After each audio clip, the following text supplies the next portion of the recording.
Aku mau presentasiin salah satu artikel. Jadi ini dari The Accounting Review, jadi top tier artikel jurnal.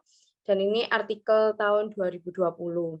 Jadi kalau berdasarkan review ya, waktu baca artikel itu sebenarnya kayaknya simple tapi ternyata banyak perintilannya. Jadi judulnya adalah Investor Preference for Director Characteristic with Director Characteristic yang mana portfolio choice with gender bias. Jadi artikel ini tuh sebenarnya intinya itu mau menjelaskan hubungan apakah nantinya itu terjadi perubahan portofolio investasi ketika investor atau di sini itu fund manager yaitu fund manager itu tadi tahu kalau perusahaan yang diinvestasikan itu proporsi dewan wanitanya lebih banyak atau lebih sedikit. Jadi intinya itu dikatakan adanya gender bias seperti itu. Nah, gender bias di sini itu merefleksikan adanya misalnya persepsi, terus persepsi atau pemikiran misalnya negatif stereotip terhadap gender tertentu, yang mana nantinya itu bisa menimbulkan adanya preferensi khusus ketika nanti mereka itu dihadapkan dengan pemilihan waktu investasi seperti itu. Nah, selanjutnya di sini tuh intinya akan menjelaskan mengenai fenomena gender bias portfolio tilting. Nah, itu nanti istilah portfolio tilting itu adalah ketika investor atau fund manager itu nanti istilahnya mereka itu berpikiran untuk menentang adanya woman pada posisi kepemimpinan pada perusahaan, sehingga nanti mereka akan jadinya lebih hold less portfolio gitu, less portfolio investment pada perusahaan yang banyak female board-nya, dan juga mereka nanti jadi cenderung mengurangi holding mereka ketika jumlah woman pada dewan perusahaan tersebut meningkat. Nah, itu nanti istilahnya gender bias portfolio tilting. Nah, adanya gender bias tersebut ini menimbulkan ekspektasi yang rendah terhadap kemampuan female sehingga nanti juga mereka itu istilahnya jadi lebih lower expect gitu terhadap future firm performance. Selanjutnya adalah penjelasan bahwa gender bias atau pemikiran mengenai stereotip itu biasanya juga dipengaruhi oleh kondisi lokal atau surroundings. Jadi kenapa nanti ini di sampel penelitian nanti menggunakan country level gitu. Jadi nanti ada beberapa negara yang nanti memang dikategorikan memiliki gender inequality index yang memang lebih tinggi atau lebih rendah seperti itu. Nah, padahal di sisi lain sebenarnya kan ini kan istilahnya gender bias ini kan berarti asumsinya investor itu mereka itu kayak istilahnya menganggap bisa dikatakan menganggap remeh woman director di board perusahaan. Padahal adanya mixed findings juga gitu bahwa prior findings itu menunjukkan bahwa sebenarnya adanya gender diversity itu padahal juga bisa meningkatkan monitoring eksekutif, terus juga bisa lebih dengan adanya gender diversity itu bisa lebih disclose atau more informative stock prices, dan juga adanya kemungkinan yang lebih rendah terjadinya fraud yang parah kayak gitu. Itu menurut prior finding seperti itu. Nah, selanjutnya inti dari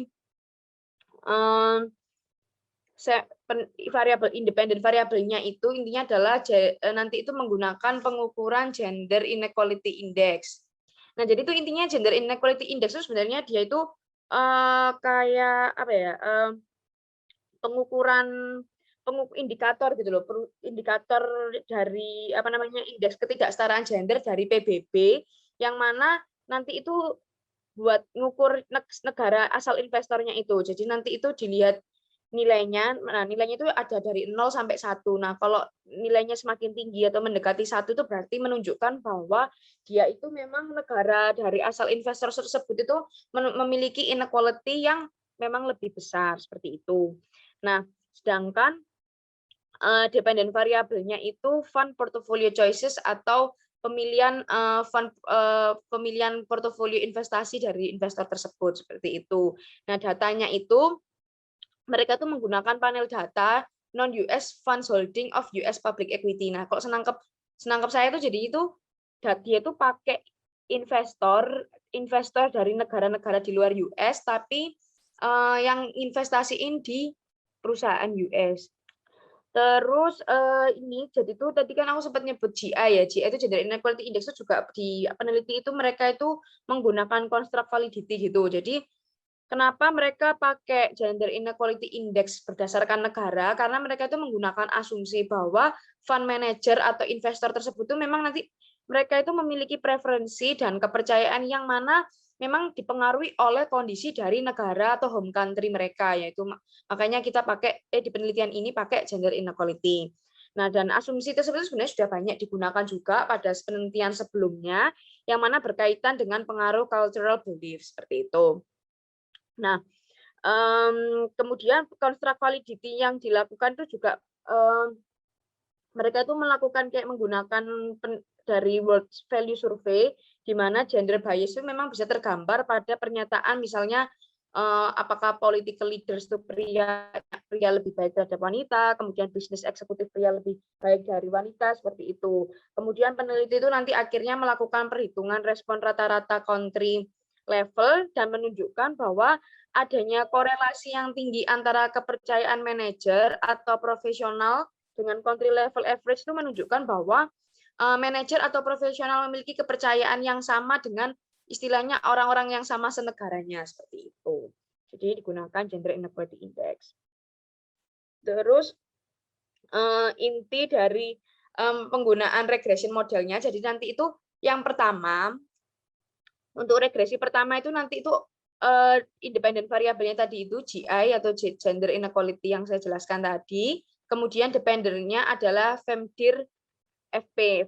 FEMDIR FP itu apa? FEMDIR itu Family Direction, FP itu Fund Portfolio. Nah, dia itu dihitungnya dengan cara health itu jumlah apa ya namanya? Istilahnya diinvestasikan pada suatu perusahaan tertentu pada waktu tertentu, terus kemudian dikalikan oleh FEMDIR. FEMDIR itu jumlah proporsi direksi wanita pada suatu perusahaan dan kemudian dibagi dengan jumlah nilai investasi investor tersebut pada semua perusahaan seperti itu. Jadi intinya itu memang menunjukkan bahwa ini tuh gender inequality terhadap proporsi apa ya namanya proporsi investasi ketika ada female board pada perusahaan tersebut seperti itu.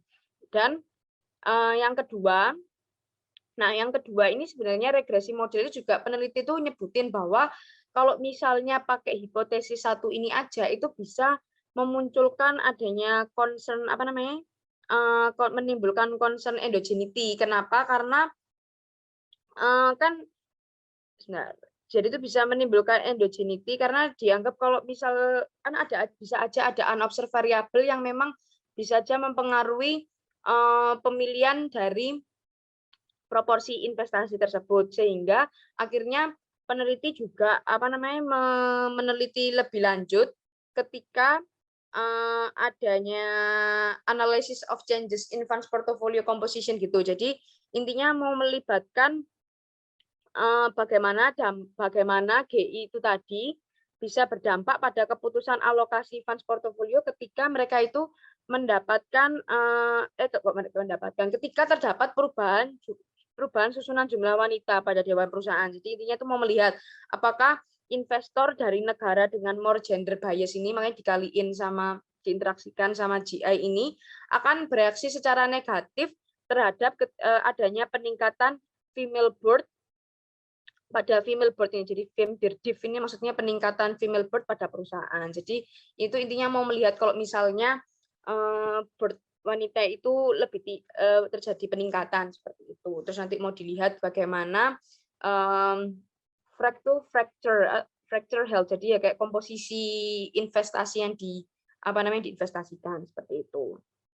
Nah, itu regresi modelnya. Jadi untuk hasilnya langsung aku tunjukin aja di artikelnya. Sebentar ini tadi. Wait.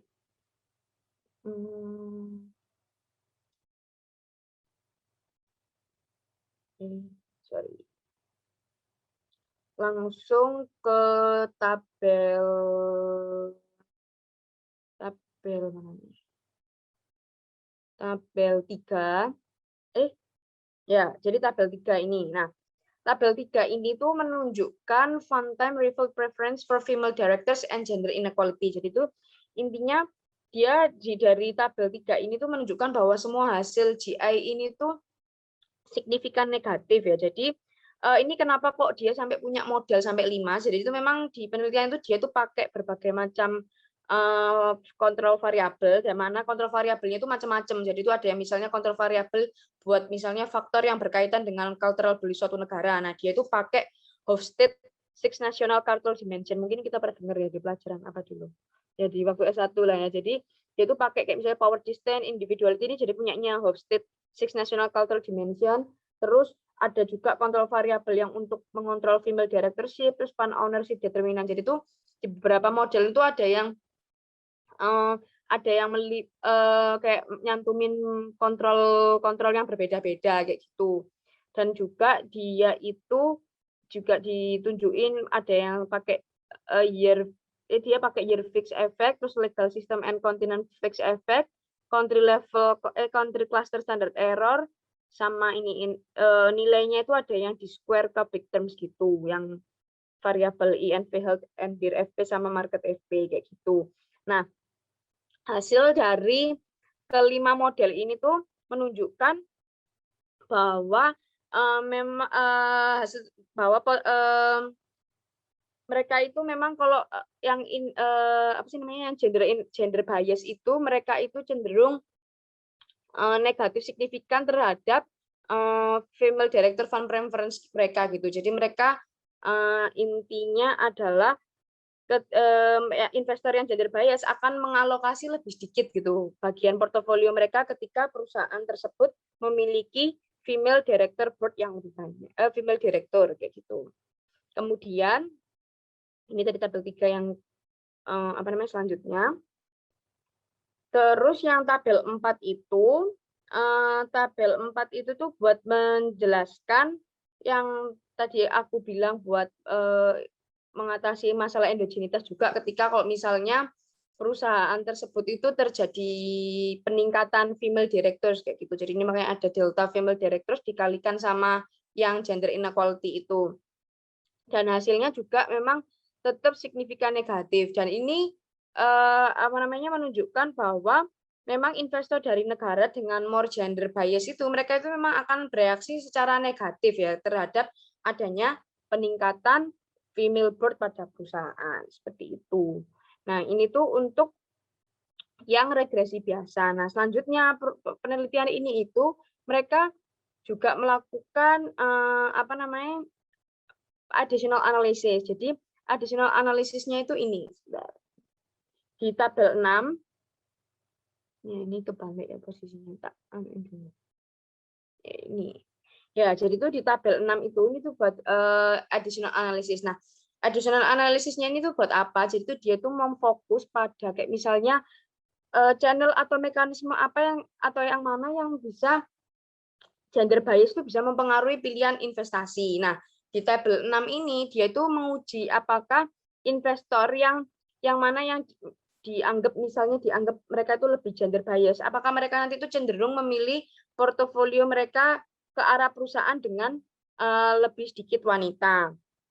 Nah, dependent variabelnya itu pakai NFEM_FP. Nah, ini tuh menunjukkan jumlah misalnya perusahaan dengan 0, 1, 2, 3 gitu. Jadi ini tuh kayak menunjukkan kayak nanti tuh pakai ada model 1 itu yang 0, model 2 yang 1. Ini tuh jadi anggapannya kayak ini tuh ada 0 female director, 1 female director, 2 female director dan seterusnya.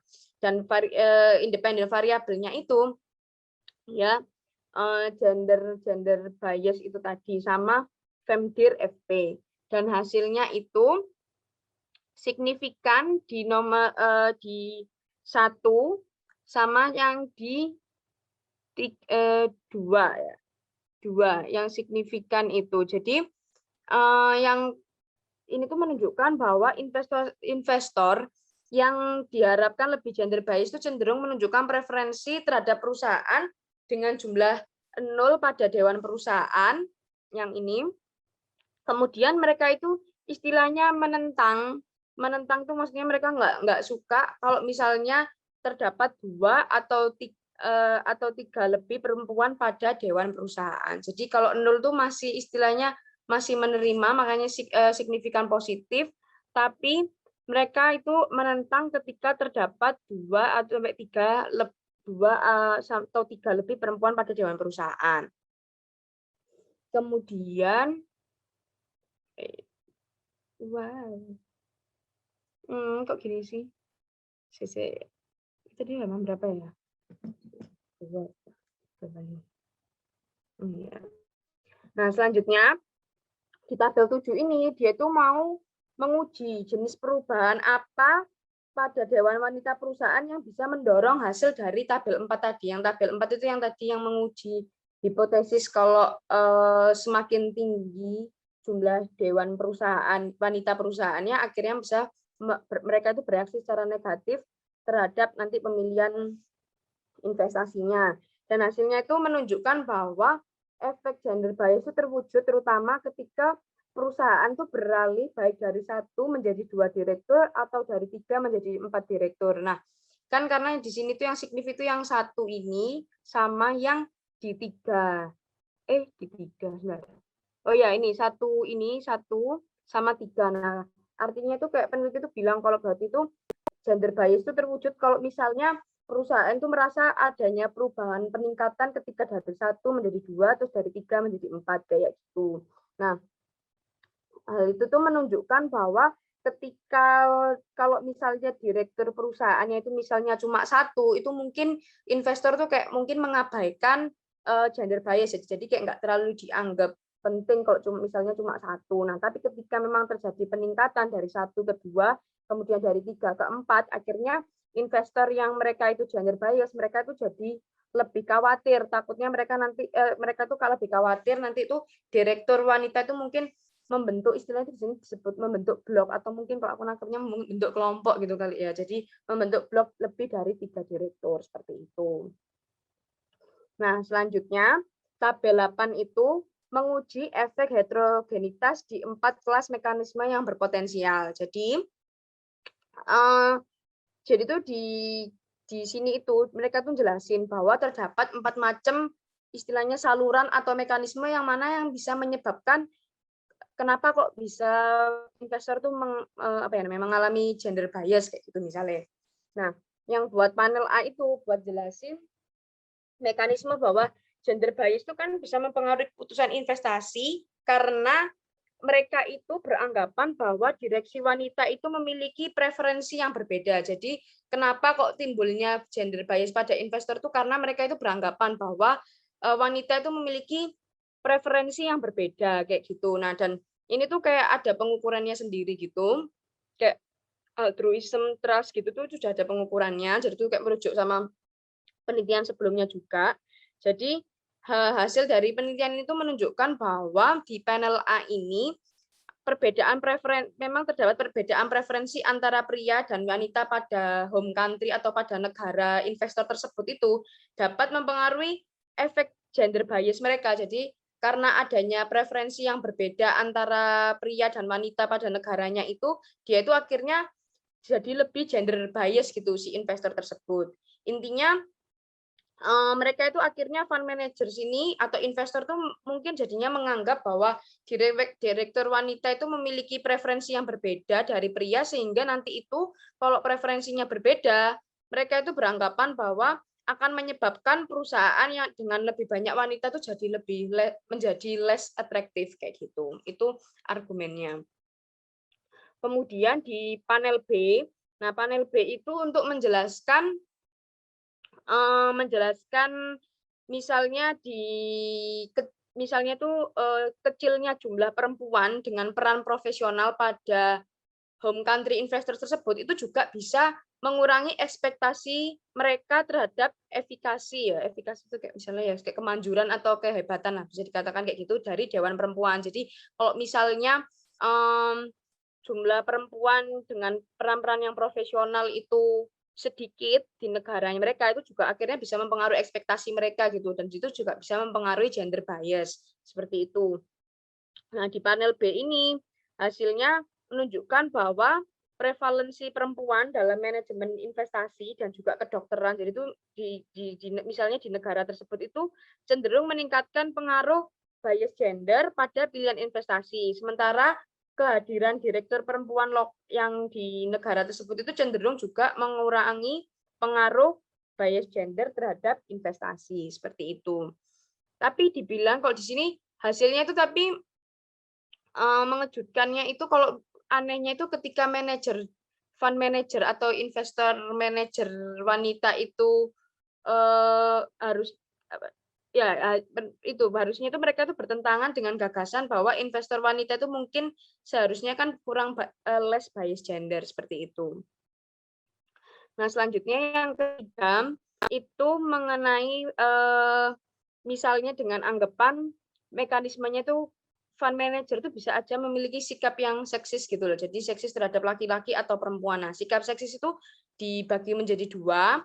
Ada yang hostile, seksisme. Jadi itu hostile yang seksisme itu istilahnya mungkin bisa dikatakan yang negatif ya. Jadi itu mereka tuh kayak menganggap bahwa wanita itu dianggap mencari perhatian atau bantuan khusus gitu. Itu yang hostile. Jadi mereka itu mungkin merasa kalau wanita itu mungkin lemah jadi butuh perhatian khusus misalnya.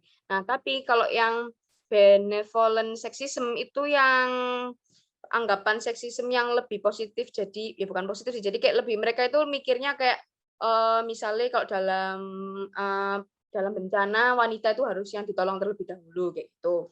Dan di panel C ini hasilnya itu mix gitu ya, di yang ini tuh di model 2 yang signifikan cuma di model 2 sama model 4. Yang mana menunjukkan bahwa adanya mixed evidence gitu mengenai sexist attitudes yang mendorong main result seperti itu. Kemudian yang terakhir di panel D, jadi panel D ini tuh mau menunjukkan mekanisme bahwa jarak geografis dan linguistik yang berbeda itu dapat mempengaruhi sejauh mana fund manager itu mereka dapat berinteraksi dengan direktur. Jadi dengan adanya lebih banyak interaksi, jadi dianggap dengan interaksi itu karena pendeknya jarak itu dapat istilahnya mengurangi perbedaan persepsi, dapat mengurangi persepsi kalau misalnya adanya perbedaan gender yang mungkin tuh sebenarnya bisa terjadi gara-gara mereka itu kurang informasi mengenai produktivitas atau efikasi seorang individu. Jadi mereka itu menguji dengan menggunakan geographic dan linguistic distance dan hasilnya dari sini bahwa log distance from US itu signifikan positif, sedangkan common language with US itu negatif signifikan. Nah, berarti maksudnya kalau semakin tinggi distance jaraknya, semakin bias gender bias, sedangkan kalau dia persamaan bahasa, dia malah gender biasnya lebih berkurang. Nah, berarti intinya bahwa bias gender itu lebih kuat ketika negara asal investor atau fund manager tersebut tuh secara geografis itu berbeda sangat jauh dari Amerika Serikat ya. Ini jadi kan tadi sampel anunya dari US firm tapi investornya non US, dan kalau misalnya linguistiknya itu juga enggak persamaan bahasa seperti itu. Jadi itu tadi kesimpulannya bahwa intinya itu bahwa investor itu memang mereka itu mengalami gender bias portfolio tilting gitu ya. Jadi apalagi terutama ketika mereka itu berasal dari negara dengan gender inequality yang tinggi sehingga mereka itu cenderung tilt tuh kayak mengarahkan atau mengubah portofolio mereka itu jadi mengurangi jumlah investasi portofolio mereka terhadap perusahaan yang memiliki banyak dewan direksi wanita. Seperti itu. Oke, terima kasih teman-teman. Mungkin ada yang mau didiskusikan. Tak kira ini aku pas, Pak. Silakan. Ya, terima kasih, Agnes. Ya, yang lain apa ya, karena papernya memang panjang ini ya. Oke. Siapa Nurul mau tanya apa, Nurul mau didiskusikan? Iya, atasnya itu loh Mbak, tabel atas itu kenapa yang di bold itu kenapa ya Mbak ya? Kayak angka 000. Apa, Mbak? Tak bacanya Itu yang dulu ya. mungkin ya, Nes ya. Tapi ke deskriptif statistik kok. Oh, tapi Iya. Mbak correlation sih. Oh, ini loh, shown in bold are significant. Iya, Dek, significant at 1% level. Jadi yang bold itu yang signifikan 1%, kayak gitu. Oh Ini iya. tuh di statistik sama anu kok, Pearson. Pearson dek Spearman ini beda dah. Spearman correlation ini. Kita kayaknya nggak pernah ya pakai Spearman. Waduh, Oh, sama aja. Terus hampir aku sama kok. mau tanya sih, ini kan dia itu data portofolio investor kan, kok dia itu kan lebih advance pakainya itu investor dari negara di non US yang investasiin di perusahaan US. Nah, kalau di Indonesia itu ono data itu apa jenenge kayak investasi nih investor ngono, portofolio ngono. Gak pernah tahu sih aku ini. Ada yang pernah tahu dari kayak gitu. Gak ono lek gak salah. Ada lagi yang mau didiskusikan teman-teman?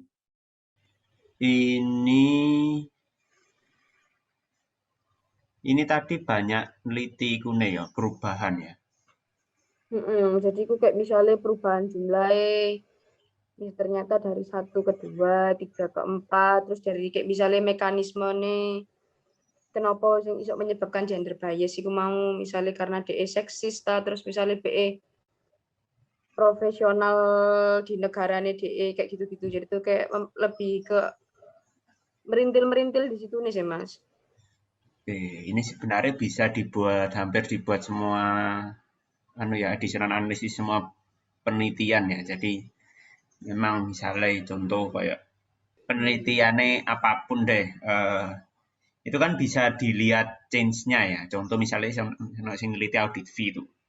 Ya wis kan biasanya diteliti pada audit fee ngono kan. Lah audit fee ini mungkin bisa di additional analysisnya juga bisa change-nya kayak gitu. Tapi biasanya yang change ini dari independennya ya. Gitu. Jadi misalkan ono sing neliti sing independennya Big Four lah iku iso tuh. Kalau nggak cuman ini kan di bawah-bawahnya itu kan juga banyak kan maksudnya yang pakai change kan akhirnya. Banyak kan. Gitu. Jadinya biar bisa nambah additional analisis misalkan ada yang neliti BC ya wis sing diteliti tuh BC kan biasanya ngukurnya like BC CEO itu kan ngukurnya dari jumlah jabatan kan yang dimiliki kan. Nah, itu bisa juga misalnya kalau terjadi kenaikan jumlah jabatan yang dia pegang itu terjadi apa? Kalau terjadi penurunan itu apa? Terus kalau kenaikan jabatannya, maksudnya jumlah kenaikan jabatannya semakin besar, itu kenapa kayak gitu-gitu. Itu sih, jadinya banyak ya yang bisa dieksplor dari change ini sebagai additional analysis kayak gitu. Terus iki apa direktur iki maksudnya sih aku udah dilali. Iki min rata-rata dah. Kenapa kok nilainya di rata-rata? Direktur usianya. Saya tak lihat deh.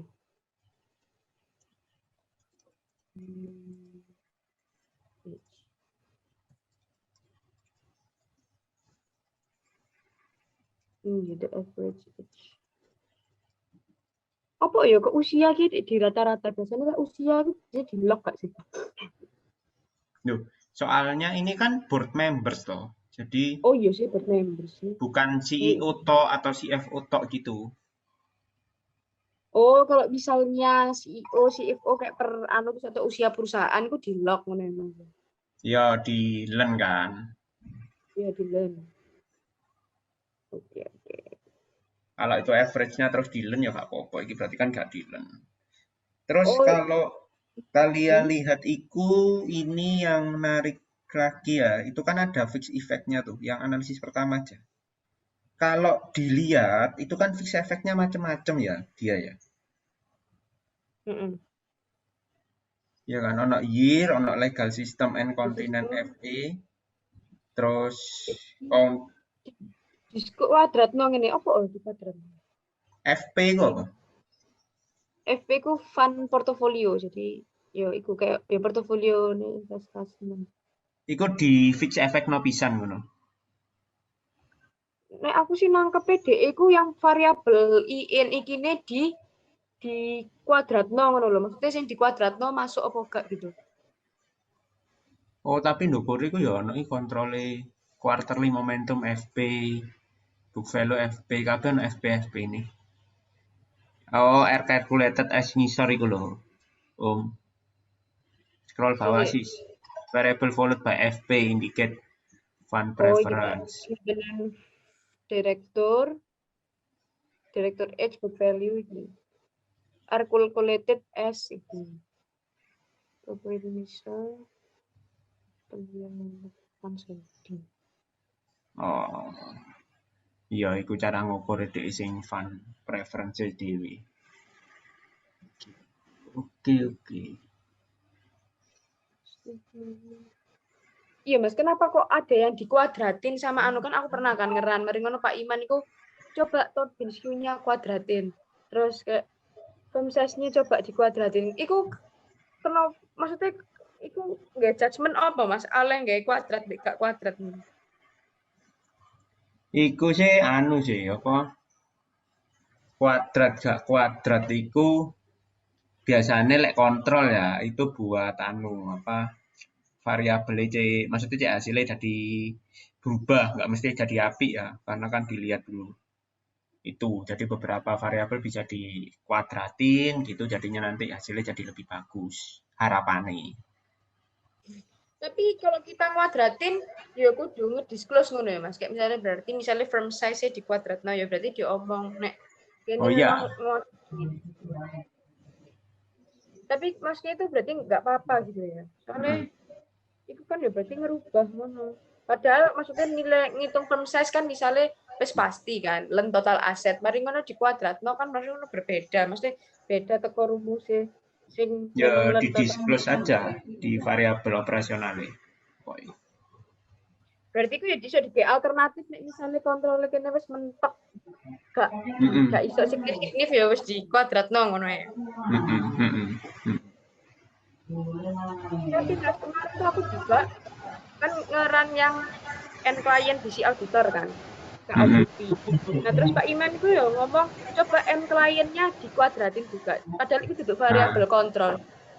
Nah ini ngono ya. Kalian di sini ada yang pernah ngeran anu nggak apa non linear nggak regression nggak? Ada yang pernah? Titi, Lek Nurul, Belum. Yuli, Haji, Ro pernah Ro? Not yet. Jadi kuadrat itu kalau kalian pakai kontrol itu biasanya yang untuk nyari hasil yang lebih bagus itu ya pertama. Tapi kuadrat itu juga bisa artinya itu nyari non linear. Jadi non linear itu bisa dua tuh. Satu kalian pakai kuadrat contoh n client itu nanti independennya dua berarti n client dan n client kuadrat. Oh berarti yang n client biasa tetap kudu ditampilin gitu. Iya, sih aku tak share screen dulu. Misal ngajari iki non linear ya. Sekalian. Kenapa bahas jadi non linear coba? Tapi ya gak apa-apa deh. Ya gak apa-apa Mas aku dengin dikon ngeran anu soalnya. Aku ya bingung. Karena mesti asumsi lho kok isi bapaknya langsung orang-orang nonton. Jangan kuadrat.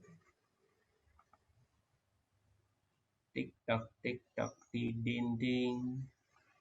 Diam gitu. Ini adalah regresinya Laras yang taat grep terus yang diminta sama Gul kayak gitu. TikTok. Next.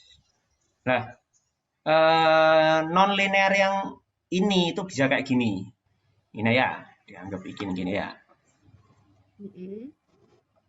Nah, jadinya ngerannya itu kayak gini sebenarnya. Kalian nanti ini anggapnya kok gini ya. Wes. Ini tuh nanti kalian ngomongnya ini bisa non linear. Jadi ngujinya busy itu n client. Yang tadi ya kayak Agnes ya. Jadi jumlah kliennya auditor deh di satu waktu itu n client. Nah, itu aku nama variabel busy. Jadi dalam satu kalau kalian mau nguji non linear itu ngujinya bisa kayak gini. Alternatif pertama ya. Kalian bisa ngujinya busy itu kalian masukkan terus kalian buat variabel baru yang busy kuadrat. terserah ya nama variabel apa, tapi ini bisi kuadrat, jadi bisi yang tadi dikuadratin. Nah, nanti dijadikan satu baris kayak gini, satu model regresi. Ini nanti uji non-linear jadinya. Gitu. Dikatakan non-linear jika kalau dua-duanya ini signif, tapi beda arah. Jadi kalau misalkan iki ono tanda bintangnya ya, iki kan nggak signif tuh, kita kayak tanda bintang dewi misalnya. Nah, berarti di busy yang awal-awal kalau klien itu kalau auditor semakin busy ya, ARL-nya semakin naik, report lag-nya semakin naik, waktu ngauditnya semakin lama. Tapi misalnya sangat sibuk banget ya, kan di kedua ini, nanti dia ngauditnya tambah semakin cepat. Karena ininya negatif kayak gitu. Oh, berarti kan maksudnya di kuadrat itu berarti banget kan, Mas? Apa? Berarti maksudnya arti kuadrat itu artinya banget. Jadi banget, makanya kenapa banget. Mas tadi, berarti Mas tadi kenapa bilang kalau kuadrat itu tapi tetap ditampil sisan sing gak kuadrat. Jadi ini membandingkan antara busy mbek busy banget lah. Gampangane ngono ya bahasa manusiawine ya. Oh, oke. Oke, tapi ya gitu, harus signifikan dua-duanya dan berlawanan. Bisa ini yang minus, ini terus plus bisa. Berarti kan kebalik nanti bacanya. Maksudnya dari tadi. Cari kode positif ya, Mas? Gak iso. Ya, itu berarti kan semakin busy, itu kan berarti tetap linear toh. Busy iku sibuk, busy iku ARL misalnya tinggi, ngaudite lama, terus semakin sibuk mana? Ternyata ya tetap apa itu ARL semakin itu dikatakan linear, gak iso digawe hasilnya. Oh, lho kan gak iso. Tapi iki ngerane ya biasa, cuma ditumpuk biasa kan ARL terus biasa. Cuman syaratnya independenmu nggak boleh 0, ya. Maksudnya? Oh, gak oleh apa ngono jenenge? Continuous ya. Contoh misalnya kalian pakai variabel yang ROA ya. ROA itu kan banyak yang 0, toh, daripada 1 lebih toh. Bener ya? Lah 0, lek mbok kuadratno iku hasilnya jadi luwih cilik. Coba 0,5 kuadratno kan jadi 0,25 kan malah. Oh. Lah dadine malah di atas 1. Ya, sing di atas 1, enggak ada yang variabel yang nilainya 0, gitu. Mas tanya. Itu kalau kita pakai non-linear itu kapan, Mas? Sama kalau kita harus pakai non-linear sama nggak linear itu kapan, Mas? Oh, kapan? Ya dicoba kabeh, lek misalnya memungkinkan tadi syaratnya yang variabelnya di atas 1 ya nilainya ya. Kalau hasilnya bagus kan nggak apa-apa, bisa ditulis sebagai additional analysis nanti jadinya. Jadi kalau jawab kapan, selama syaratnya terpenuhi, coba naik. Oke, hasilnya api. Mas cek tanya, itu non-linear itu kan yang U-shape sama inverse shape.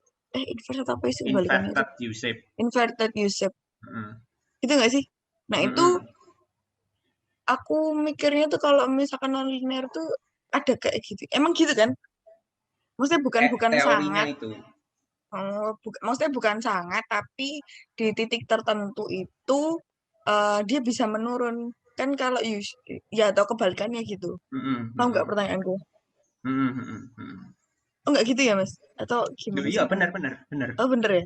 Nah, terus cara buat menentukan titiknya itu di mana itu gimana? Nah, untuk membuat titiknya di mana, metode ini nggak bisa. Oh, oke. Ini kayak cuma regresi biasanya gitu ya? Ya, ini cuman nunjukkan bahwa, oh ini loh, bahwa setelah titik tertentu, arahnya berbalik tuh, yang sebelumnya positif jadi negatif, kalau dalam kasus ini ya. Gitu. Tapi titik tertentu iku bisi klien kepiro, karo. Oh, masih belum pernah olah. Kalau pakai metode satunya bisa tahu. Oh enggak, maksudnya masih belum pernah bikin yang kayak gitu ya? Oh pernah. Yang ini. Yang punyanya Laras ini. Nah jadi, itu gimana? Iki wis gak ana pertanyaan sampai gini. Aman? Aman. Itu pokoknya bacanya semakin sibuk, maka dia semakin lama gitu kan ya? Ya, Semakin enggak. tahu. Ini ya Eh. semakin sibuk sebelum titik tertentu, dia akan semakin lama. Heeh. Tapi jika melewati titik tertentu atau aku tadi bahasa manusia ini ya, setelah kebangetan, ya kan? Lah itu bakal lebih cepat malahan. Oh, meskipun itu minus ya, tapi bacanya tuh semakin cepat gitu. Oh iya Ngikutin kan arah yang kalau pertama. iya kalau ininya minus kan berarti ARL-nya semakin rendah toh. Berarti kan ngauditnya semakin cepat. Kalau ini kan ngauditnya semakin lama kalau positif. Mas tanya itu bisi Mas iki dummy toh? Enggak boleh dummy. Kalau dummy enggak iso di kuadrat no. Oh ya enggak boleh dummy lah. Terus iki apa bisine Mas? Jumlah klien. Oh, cuma end client tapi ndek kene mbok kei jeneng bisi ngono. Oh, berarti ini tuh yo koyo dari rentang 1 sampai tertinggi misalnya nek gak salah auditor kudu 18 kayak gitu berarti Mas iki. Karo aku ya sakmonoan lah paling. Oh, berarti nggak boleh dummy juga kayak gitu ya yang buat Jadi syarat yang bisa dikuadratin kayak gini itu nggak boleh, harusnya nggak ada data yang 0, yang nilainya 0. Itu nggak boleh. Yang kedua nggak boleh dummy otomatis nggak boleh ya, karena dummy kan ada 0, 1, kan ada 0-nya kan, bener ya. Terus yang kedua, harusnya semua variabelnya minimal nilainya 1, nggak boleh 0, dan nggak boleh ada yang minus. Tuh. Tak kasih contoh, misal jumlah dewan direksi kan nggak mungkin 0, kan? Kalau ono wong sing direksi ini 0, ono wong separuh kan? Gitu. Jumlah misalnya direksi perempuan, misalnya sini lebih gender ya bisa. Jumlah yang memiliki sertifikasi keuangan itu juga bisa. Gitu-gitu. Oke? Jadi bisa di. Untuk dualnya tinggal dikuadratkan biasa aja ya? Ya, benar. Kalian punya audit fee dikuadratin bisa, ya. Kalian punya compensation dikuadratin bisa. Anggota komite audit bisa, jumlah rapat bisa. Kan nggak mungkin 0, sama kan. Apa itu. Tapi konsekuensinya kalau jumlah rapat komite audit aku nggak tahu ya ada yang 0 apa enggak ya. Misalnya ada yang 0 ya itu harus di drop harusnya. Karena 0 dikuadratin pasti jadinya 0, missing nanti jadinya. Maksudnya error. Gitu. Oke? Mantap, terima kasih. Ya wis, terus yang metode kedua, kalau ini kan hasilnya jelek ya. Tadi kan nggak signif ya. Metode kedua itu bisa kayak gini. Jadinya bisa kalian pecah-pecah, lihat bisi 01 sampai 04. Oh, nilai kuartil. Ya, jadi ini tak bagi sama laras. Itu cara ngukur iki asine rada ribet. Jadi DE iki 51% sampai 62,5%. Jadi nggak mulai dari 0 sampai 25 ya. Jadi di atas median baru dibagi 4 sama laras. Nah, kalian bisa sih dibagi ini 25% pertama, ini 25% kedua, ini 25% ketiga, ini 25% keempat. Nah, nanti dilihat tuh, oh ternyata 0 sampai 25% hasilnya minus loh. Dan 25 sampai 75% kan ini tuh. Dua ini kan. Bisi 2 sama bisi 3. Lah, ini itu ternyata stabil, berarti titik optimalnya ini saat sibuknya itu antara 25 sampai 75%. Kalau lebih dari 75%, ternyata ARL-nya itu auditnya semakin lama, artinya dia wis kewalahan. Mudeng. Masih nanya. Ya. Itu yang model yang kelima, itu kan jadi satu kan, bisi 1, 2, 3 ini di dalam satu model. Bisi 4-nya apa di exclude? Apa? Bisi 4-nya kenapa dia di exclude? Maksudnya dia mau ngeliat apa sih kok cuman pakai 3 tok? Oh, oke. Kalau iki mbok gabungno kabeh, berarti kan 100% dalam satu model ya. Bener ya? Lah, iku engko pasti ono sing kok omit siji. gitu. Jadinya kalau kalian mecah-mecah gini ya, maksudnya ini kan mecah satu variabel kalian jadikan 4 gitu kan berdasarkan nilai kuartilnya. Ini nggak mesti 4 ya, kalian bisa bagi jadi 5, bagi 10, bagi 20 misalnya ngono ya. Tapi 20 kakean feeling ya. Nah, terserah kalian baginya gimana. Tapi kalau kalian menemukan pattern kayak gini, maksudnya di awal-awal minus, di akhir-akhir positif, atau kebalikannya, itu juga bisa. Tapi pastikan kalau gabung jadi satu model, ada satu yang nggak kalian ikutkan. Karena kemarin tak coba, omit pasti. Cuma satu tok aja gitu. Satu, jadi minimal ada kayak yang nggak termasuk gitu. Ibaratnya misalnya kalian datane sing persentase ke 70% ya. Berarti kan ke sini masuk, tapi sininya masuk lah. Iki engko lek misalnya iki diisi pisan dadine omit. Sing kene. Gitu. Cobaan sih aku wingi omit sih terus apa iku dan iki sarane Prof Gul sih anjen ketawal. Maksudnya mek telu awal iki tok gabung dari siji sing kepapat gak usah. Terus tak coba iseng loh, nyoba sing papat. Dadakno omit. Ya wis. Cek yang tadi dibagi 4 itu apanya? Jumlah kliennya. Jadi misalnya klien 1 sampai 18 ya kabeh data ya. Nah, itu tak bagi 25% pertama itu ini. 26 sampai 50%. Nggak paham.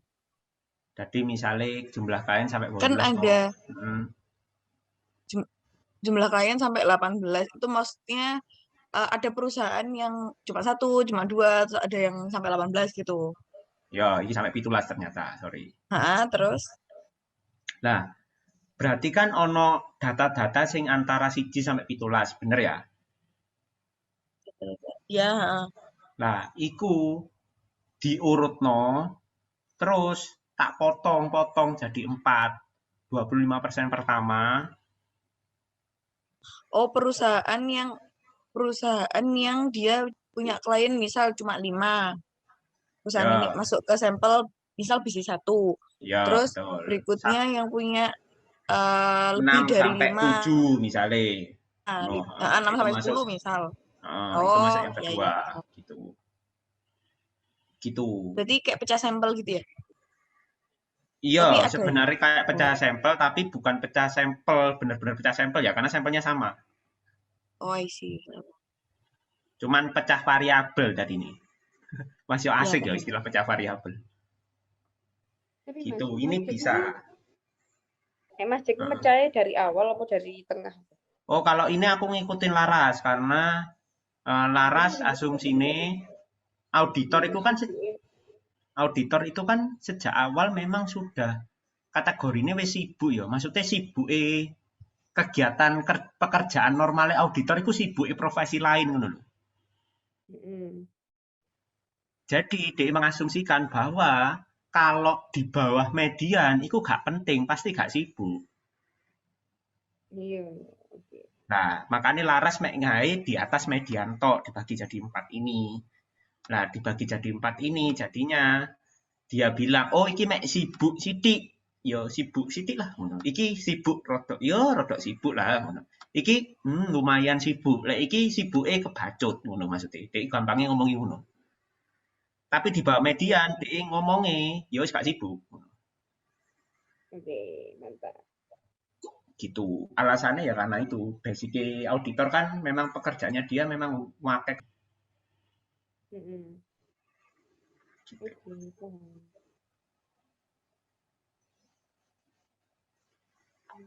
Nah, kalau pakai ini bisa. Dan kalau tadi ternyata hasilnya beda ya. Kalau pakai ini kan nggak signif tuh. Ya kan? Maksudnya nggak kebaca. Ternyata pakai gini signif. Jadinya bisa kalian, kalau kalian mau square, apa itu, non linear bisa pakai gini juga. Gitu.